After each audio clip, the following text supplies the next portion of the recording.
Minggu lalu di seluruh dunia. Teman-teman, mari kita pelajari peristiwa penting yang terjadi di seluruh dunia dalam seminggu terakhir.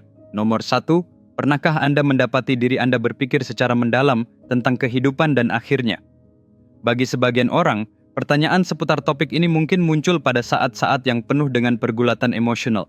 Meskipun pikiran-pikiran ini bisa sangat membebani, namun penting untuk mendekatinya dengan hati-hati dan penuh kesadaran.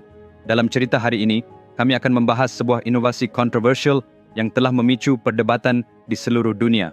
Philip Nitschke, seorang ahli medis Australia dan pendiri Exit International, telah mengembangkan sebuah perangkat yang dijuluki kapsul Sarco. Perangkat ini dirancang untuk memberikan cara yang damai dan terkendali bagi individu untuk mengakhiri hidup mereka secara ketat dalam batas-batas hukum di negara-negara tertentu seperti Swiss. Di Swiss, pilihan untuk mengakhiri hidup dengan bantuan adalah legal dalam kondisi tertentu. Sarco kapsul beroperasi dengan menciptakan lingkungan rendah oksigen menggunakan nitrogen yang bertujuan untuk menawarkan pengalaman bebas rasa sakit bagi mereka yang memenuhi syarat berdasarkan pedoman hukum dan etika. Proses ini sepenuhnya bersifat sukarela dan diprakarsai sendiri tanpa intervensi dari luar. Salah satu kasus yang diketahui melibatkan seorang wanita di Swiss yang menggunakan kapsul Sarco di bawah pengawasan medis dan hukum. Pengembangan kapsul ini dilaporkan menghabiskan biaya lebih dari $1 juta AS dan dipandang oleh penciptanya sebagai pendekatan futuristik untuk keputusan yang sulit dan sangat pribadi. Sangat penting untuk dicatat bahwa praktik-praktik semacam itu diatur secara ketat dan tidak diizinkan di banyak bagian dunia. Kisah ini dibagikan untuk tujuan informasi dan siapapun yang menghadapi tantangan kesehatan emosional atau mental sangat dianjurkan untuk mencari dukungan dari para profesional, individu terpercaya, atau saluran bantuan yang tersedia di negara mereka. Nomor 2, sebuah insiden mengerikan terjadi di Danau Kivu di Kongo. Sebuah kapal yang membawa 278 penumpang tiba-tiba tenggelam tepat di depan mata semua orang. Hanya dalam beberapa menit, 78 orang tewas. Alasan utama dari tragedi ini adalah kelebihan muatan.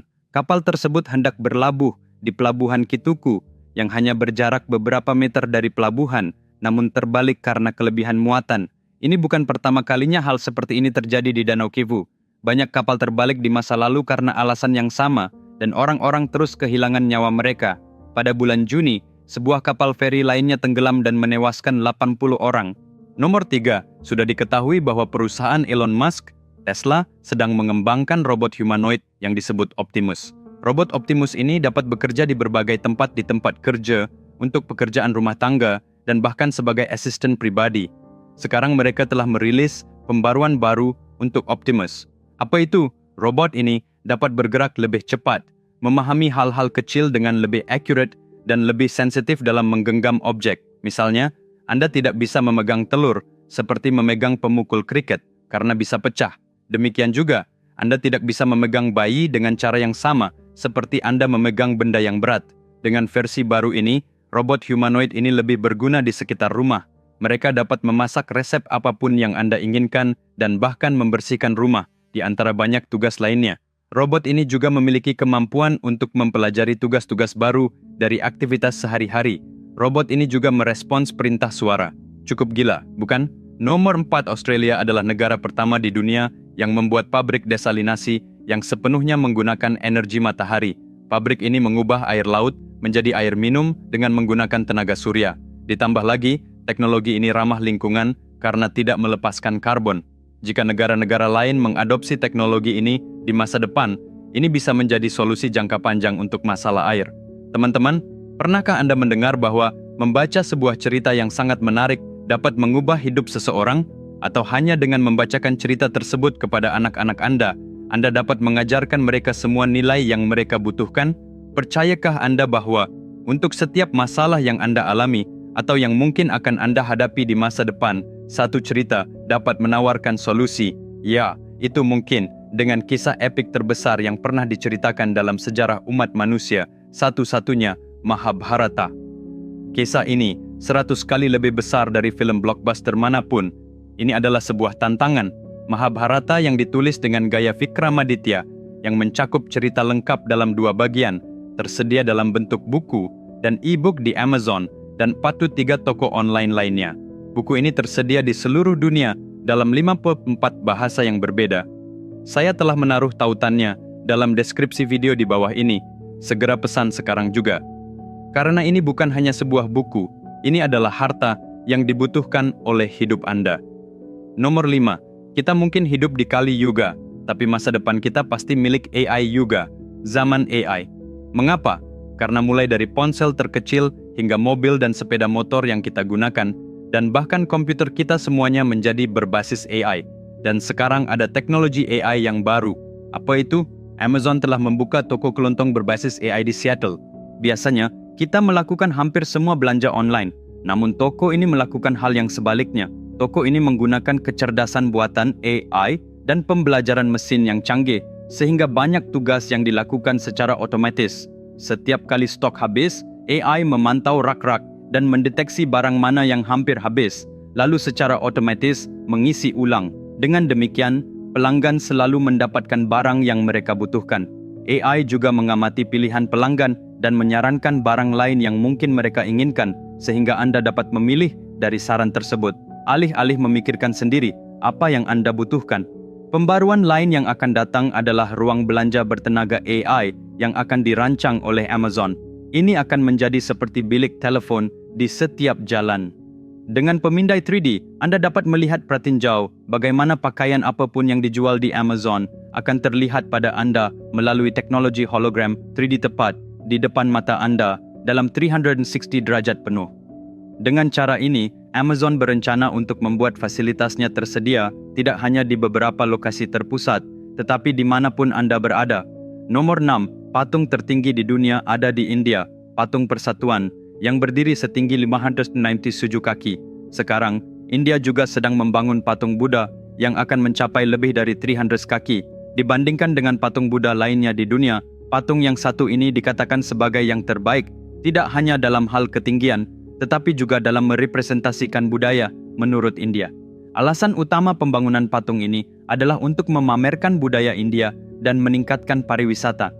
Lokasi yang dipilih untuk patung ini juga sangat penting, karena Siddhartha Gautama dikatakan telah mencapai pencerahan di bawah pohon Bodhi di daerah tersebut.